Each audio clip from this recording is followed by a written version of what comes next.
Hi everyone, welcome back to my channel. I'm Ashley Griffin, a Broadway performer, writer, and theater journalist. This is my co-host Poppy.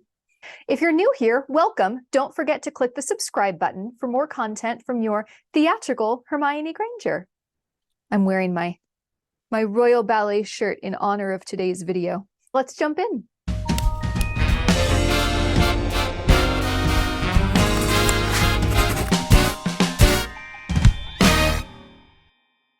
Okay, so hear me out. I know analyzing, fan theorizing, and pontificating on details of movies, theater, TV, books, etc. has reached an all-time high and possible saturation point. But I do think some of that pontificating can lead to wider discussions about important ideas that bleed off the screen to powerfully show up in real life. I think The End of Center Stage is one of them. The awesome twist was unusual for what is basically a feel-good, fun dance film, though it does skim the surface of darker, deeper issues in the dance world, and threw everyone for a loop in a great way. But it did leave a big unanswered question, one I think delving into might help us with when looking at artistic gatekeeping with a more critical, realistic eye. Plus, honestly, who in the theater world doesn't love Center Stage and wouldn't have fun overanalyzing it? Not me! So here we go.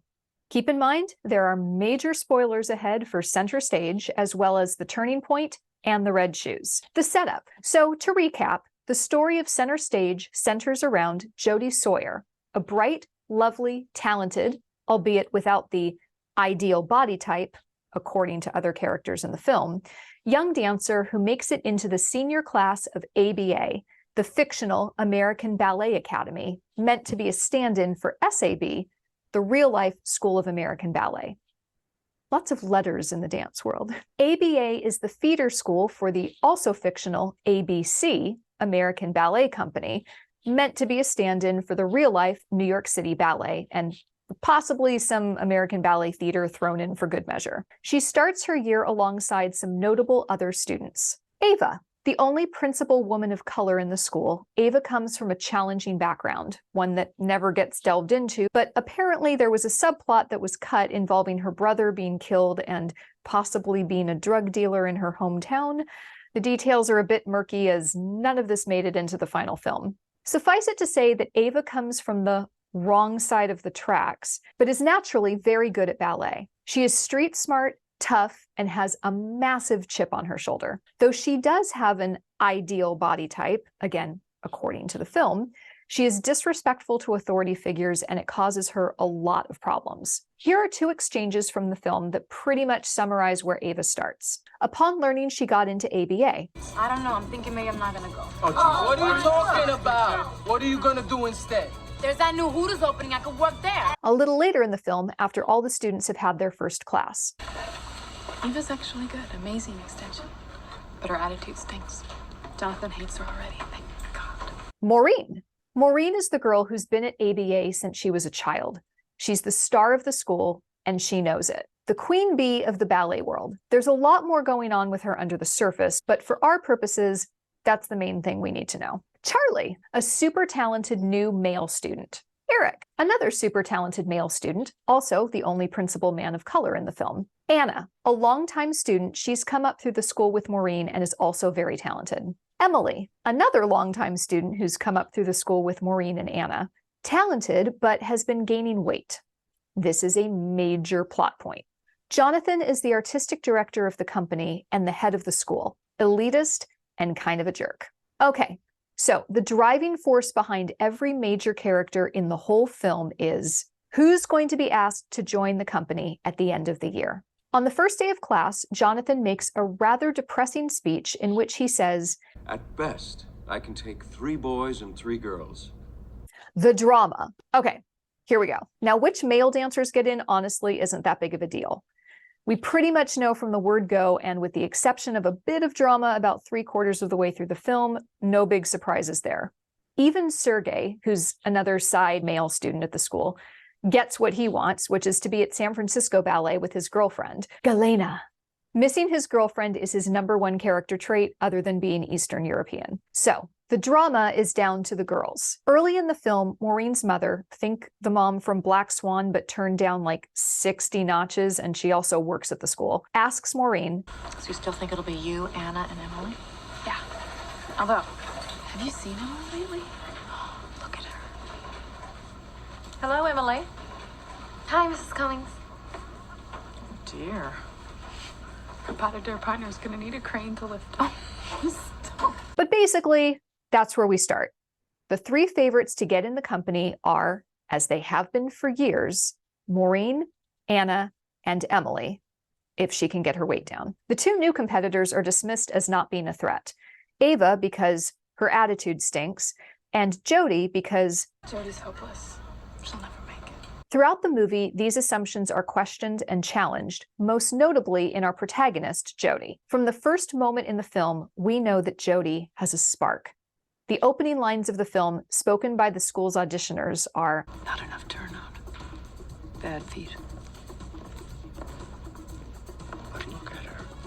Jody has physical limitations as a dancer, but she has something special. There's a joy that radiates through her when she dances. She's unique.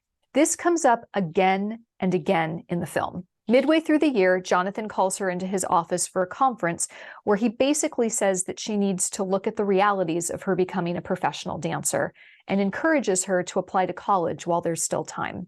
Jody is hurt and horrified. This is part of their exchange. You're not very turned out, so that needs work. And you don't have great feet. And while you're very pretty, you don't have the ideal body type. Margot Fontaine didn't have great feet. When Margot Fontaine was on stage, you couldn't tear your eyes away from her. Can't be taught. And that, basically, is the central theme of the movie. Can uniqueness and passion win out against the system? And that's why the answer to does Jody get into the company becomes so important, especially because this is an issue that is very present in the real world of the performing arts, probably most measurable in the dance world. The ideal body type is no joke, and it's not really something that's subjective, at least in classical ballet. Arguably, the greatest ballet school in the world is the Vaganova Ballet Academy in Russia, the feeder school for the Mariinsky Ballet. The vast majority of the greatest ballet dancers who have ever lived have come from that school. There's a wonderful documentary that was made about them in the 1970s called Children of Theater Street, where they talk about their admission process. Part of the process involves potential students visiting the school's medical center where the children's bodies are judged against a mathematical index describing the ideal dancer. A computerized list of measurements predicts the proportion of the leg to the torso when the child is fully grown. Talent is considered worth measuring only when it occurs in the right body, and the index doesn't measure the child's desire to dance. they are not the only school that has such a requirement, but they are probably the most strict about it.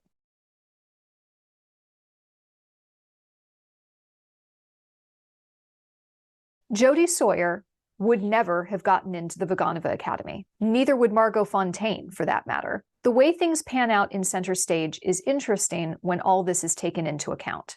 Jody, wanting to enjoy dancing again, sneaks away from ABA and takes a jazz class at the equivalent of Broadway Dance Center. It just so happens that Cooper, a star with ABC who, after a leave of absence, has recently returned and is making the transition to choreographer, is also in the class. He's taken with Jody, personally and professionally, and decides to cast her as the lead in the piece he's choreographing for the student workshop. The workshop will supposedly be a big factor in who gets into the company. This is good news for Jody, as she doesn't get cast in anything else in the workshop, not even as a core member standing in the back. Ava isn't as lucky. She does get cast as a core member, but nothing else. As she says, No one will see me and I'll never get a job. Maureen gets the lead in Jonathan's ballet. Anna gets the lead in another big ballet. Emily, by this point, has left the school because she's getting so much harassment about her weight, and it's basically implied that if she didn't choose to leave, she would have been kicked out. That means that if Maureen and Anna both get in the company, there will still be one place left. There's a lot of talk about, I'm not dancing for them anymore. and dancing for me. Just feel it. Who cares what they think? Tomorrow's just one more day I get to dance, etc. But let's break down the reality. Though Cooper does legitimately love Jody as a dancer, as he says, I noticed you're dancing before I recognized your face. by this point, they're also sleeping together. Jody is, at most, 18 years old. God, let's hope she's 18.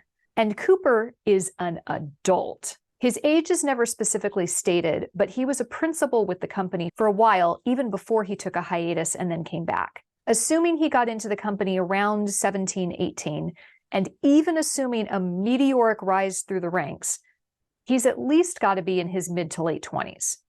And the fact that he's transitioning to being a choreographer, to me, implies that he's really got to be pushing 30.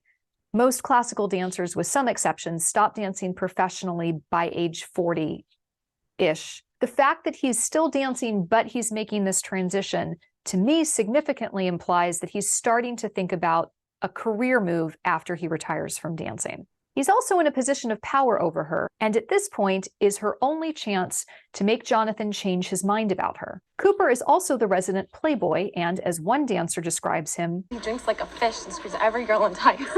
this is in no way, shape, or form a healthy relationship. Yet keeping him happy is Jody's only chance to get into ABC. Also, that chance is not in doing classical ballet, but doing contemporary ballet. She's freaking amazing at it, but it's not why she went to ABA. She says later in the film, For 10 years, all I've wanted was to be one of American Ballet Company's perfect ballerinas. she says about Cooper's choreography, Ballet is so not ABC. contemporary ballet, contemporary dance, and modern dance have traditionally been places where unique, talented dancers who don't necessarily have the ideal body type thrive. By this point in the story, Ava has also mellowed a bit. She started to find her place within this rigidly structured world and figured out how to work within the system, while still maintaining some great wisecracks on the side, without letting it break her spirit. But I would like to point out that this only happens after Juliet, Ava's main teacher, and played by the amazing Donna Murphy, takes her under her wing, which includes giving her the sadly true but horribly problematic advice that boils down to, He's impossible. Headstrong, egotistical, unforgiving. Arrogant as all hell. The thing is, you'll be hard-pressed to find any choreographer or company director who isn't like that. Maureen, in the meantime, is confronting the fact that she doesn't actually want to be a ballet dancer. She naturally has the facility, but was basically pushed into it by her mom, who always felt like she missed her chance to be a dancer and didn't want that to happen with her daughter. Maureen is also finally admitting to having a long-time eating disorder and, in a big twist, decides to quit ballet and, without telling anyone, gives her lead role in Jonathan's ballet to Ava. Jonathan is shocked to see Ava on stage, but she looks great, and people are commenting about how good she is and how good she makes Jonathan's choreography look. In the meantime, Anna kills in her ballet and later runs into the dressing room saying, I got in. So one spot down. Side note, I have a theory based on this film that every movie, show, etc. has an Anna. Anna starts center stage as one of the top girls in the school. Anna! I want a clean double. I'm sorry, I thought there was enough music for 3. I mean, wouldn't it be better if we all did a triple? She keeps being amazing. Daddy, I got the lead in Italian Symphony. That's Kelsey Kirkland's old part. No, Maureen got the lead in Jonathan's ballet, but that has way more people. She skips all the drama and then gets into the company at the end. Look closely at any story. There's always some background character that starts out great, bypasses all the bad stuff, and ends up great. I would like to be the Anna in center stage. I am more the Jody. Also, right around this time is the twist with the guys.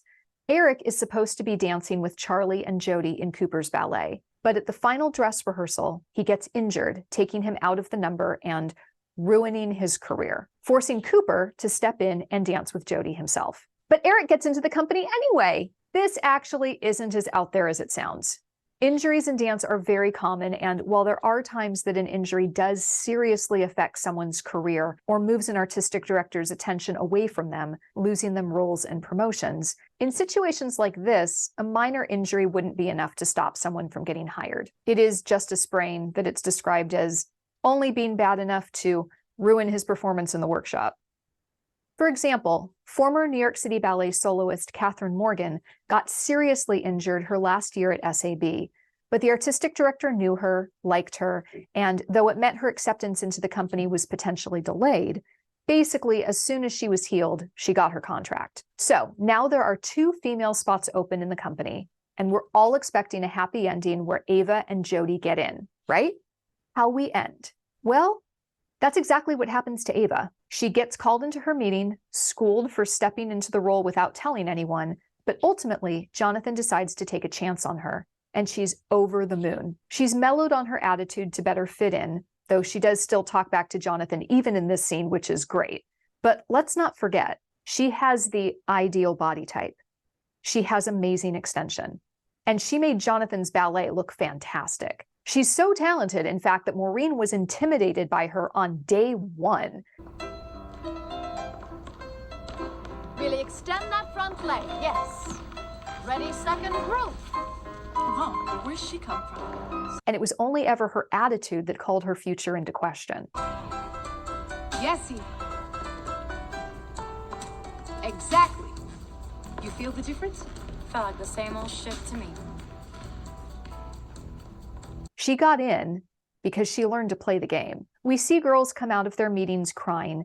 It seems to imply that they're having meetings in alphabetical order of students, meaning Jody is towards the end. And while that's happening, Cooper tells Jody he's getting funding to start his own company and wants her to join, starting as a principal, which is the highest rank you can achieve in the ballet world as a dancer. Listen, you have to be in my company. You'll be a star. And just at that moment, Jody gets called in for her meeting with Jonathan and Juliet. She doesn't give Cooper an answer. She walks into her meeting. Keep in mind, Jody brought down the house with her performance. She was the star of the evening. Jonathan starts to speak, and Jody stops him. This is what she says. For 10 years, all I've wanted was to be one of American Ballet Company's perfect ballerinas. I've wanted to be you, Juliet. But I'm not you, and I'm not perfect. I'm just me, bad feet and all. And I'm starting to think I like that even better. Jonathan starts to speak again. Jody, no, please don't. Because if you're not going to offer me a place in the company, then I don't want to hear it. And if you are, I might not have the strength to say no. And then I'd be spending my best dancing years in the back of the corps waving a rose back and forth. And I'm better than that. So thank you, Jonathan, for turning me into the best dancer I can be. I appreciate it more than I can say, really, because the best dancer I can be is a principal in Cooper Nielsen's new company. She leaves. Jonathan and Juliet look shocked. I think partially because they've never had someone turn them down, and partially because this is the first they've heard about Cooper having his own company. The moment is meant to be empowering, and it is. Jody is choosing her own destiny. She's successful on her own terms. She's found her niche. She doesn't have to conform to someone else's standards, and what's unique about her will be celebrated. But was Jonathan going to let her into the company? We never find out. And I think it's an important question, because I think there's an important reason the filmmakers ended Jody's story the way they did. They could have, theoretically, gotten the same message across by having Jody change Jonathan's mind about her and finally getting her dream of being in ABC. But they didn't. And I think that's because that's a fantasy. Sadly, it's not how the real world works. Jody had one really successful night. At this moment, she's hot. But if Cooper wasn't starting his own company, her being the it girl probably wouldn't last the week. The horrific, sad reality is you can't change the system by believing in yourself more. We have a 42nd Street fantasy in this industry that if you're talented and work hard enough, stardom is your due. And if you don't get it, It's because you didn't want it badly enough. It's no coincidence that the heroine of 42nd Street's name is Peggy Sawyer, and the heroine of Center Stage is Jody Sawyer. Part of the point of Center Stage is that while you can still have a happy ending, that fantasy of deserved stardom for perseverance and hard work isn't the way the real world often functions. The few real-life examples of a young musical theater performer allegedly coming from nowhere with no background to suddenly become the star do not go according to the Peggy Sawyer myth. Sutton Foster, long held up as a real-life Peggy Sawyer since she was plucked from the ensemble to play the lead in Thoroughly Modern Millie, only to go on to win the Tony, isn't exactly accurate. Sutton Foster had immense training. She'd done Broadway tours. She might have been unknown, but she was primed and ready for her break. There are other stories of young people being put in a similar situation who crashed and burned, and those are the very rare examples of an unknown getting a big break in the first place. It's even worse in the ballet world. There's another exchange in Center Stage. Hey, newsflash, there's more to being a great dancer than perfect technique. Try dancing Swan Lake without. She's not wrong. But even if she were, gatekeeping is a big deal. Artistic directors like the kind of dancers and the kind of bodies they like, and really wanting it and working hard isn't going to change that. That's actually how a lot of eating disorders originate. If you don't have the body some teacher or artistic director wants, well, hey, it just means you're not working hard enough, right? Not that that person's wants are skewed in the first place, and this is a game no one should be playing. It is very problematic having people's careers being based on the personal preferences of one person, but that's the way it is in a lot of the industry. And it's awful. And that's part of what Center Stage is trying to say, while still having a happy ending and giving us potentially more realistic hope, and even better hope in a way. It would have been a huge downer to have Jody walk into her meeting and have Jonathan tell her that while she did a great job in the performance, he still feels the way he's always felt and he doesn't have a place for her in the company. Fade to black.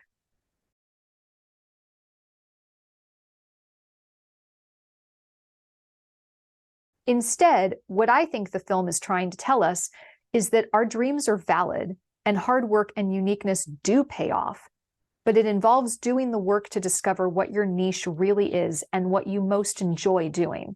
Jody, like a lot of dancers, probably started dreaming of being a perfect ABC ballerina because she saw the company at a young age and had an aha moment, and her passion to dance became inexorably linked with that company. Now, if the film had gone into more depth about why Jody was so obsessed with ABC, and it had something to do with it really being the place she would be the most fulfilled as a dancer, that would be one thing. But that's not what happens. From the moment she gets to the school, she feels out of place. It's only when she leaves the school and goes to a jazz class that she starts to get in touch with her love of dance again. She is perfectly suited to a contemporary ballet style. But more than that, she seems to love it. She comes alive doing Cooper's piece, and that spark that is so special about her that we've seen dim more and more over the course of the film comes back with a vengeance. And it's made very clear that she joins Cooper's company not because of him,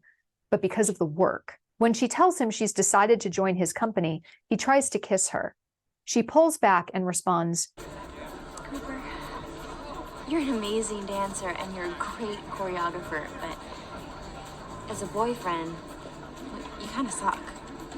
Whereupon she greets her fellow students and is celebrated, while Cooper is all but ignored in the background, looking rather impressed that Jody stood up to him like that. On a side note, assuming Jody was going to get into the company, I would love to see a sequel where Jonathan has to go to a dancer he rejected, be like, so someone else turned us down, so actually, do you want the spot?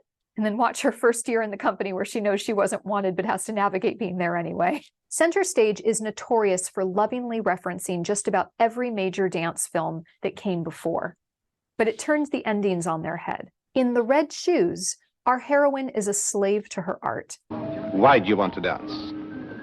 Why do you want to live?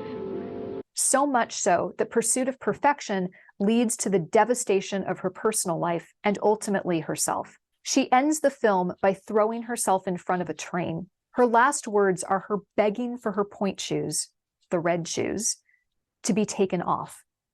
It's implied that this is a pattern.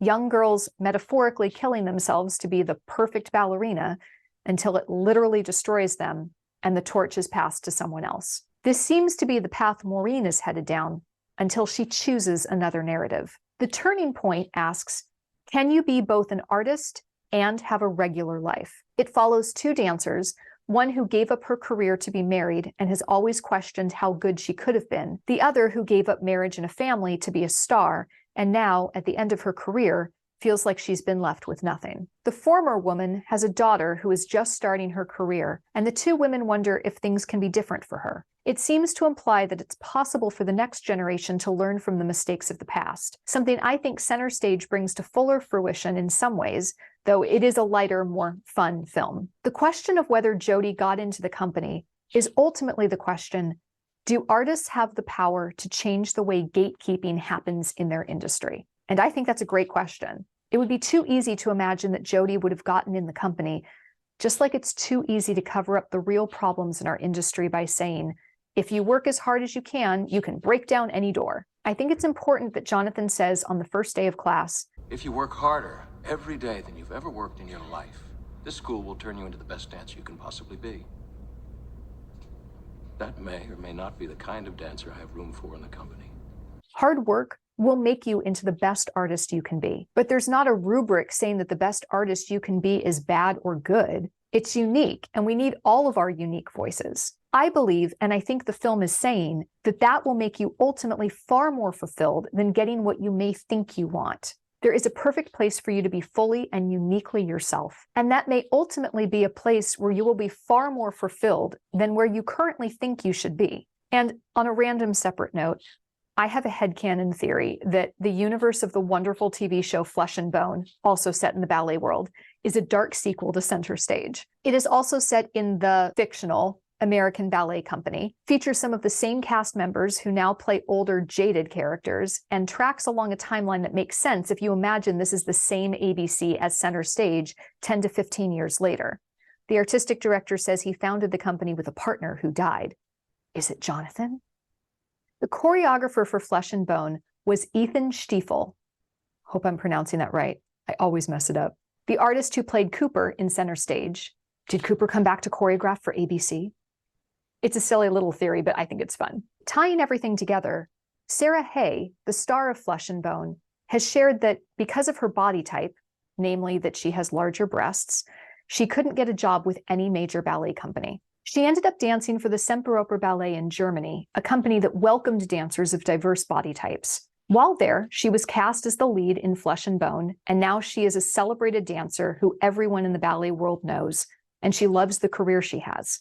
That's what I think Center Stage is trying to talk about. And of course, there's always the hope that, in time, gatekeepers will be a little less like Jonathan and a little more like that auditioner who let Jody into the school because they saw a spark in her.